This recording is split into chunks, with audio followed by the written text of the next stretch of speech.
Þú ert sáttur með kvöldið? Já, mjög svo. Ég var ekki sáttur í fyrri hálfleik en ég sáttur með viðsnúningin sem kom okkur tilbaka með baráttunum frá Magic sem bara kom okkur inn í þetta og lofa. Hver var munurinn á þessum leik og síðan leiknum síðast þar sem að þið voru nánast komnir með jafnmörg stig í hálfleik hérna í kvöld og síðast? Ég veit það ekki, það er ekki bara bæði liðið hafi hrist þennan semifinals svona þyðring af sér og bara sett sín skot. Það er ekki afsakana núna. Hvað gerðu þið inn í kvöld til þess að ná þessum sigur?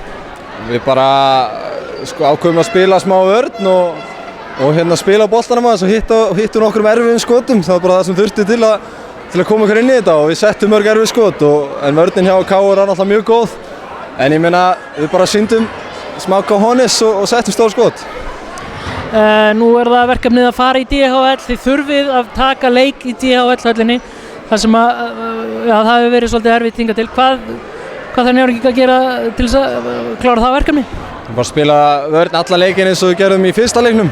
Ég vil ekki meina það að þeir hittu bara leiðilegan skotleik endilega. Við spiluðum alltaf góða vörn og svolítið disrespekt kannski að segja þeir bara hittu leiðilegan skotleik en við þurfum bara að sýna það að við getum gert það og síðan skjóta svona skótum og setja þau. Allir þurfa að vera með.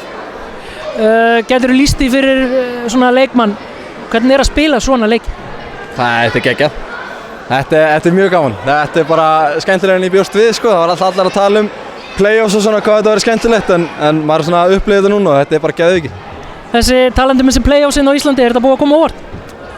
Já og nei, jú, þetta er ógeðslega gaman. Þetta er bara, eins og ég sagði áður, þá er þetta svona annað skemmtilegast sem ég hef gert sko. Þannig að ég er bara mjög sáttur.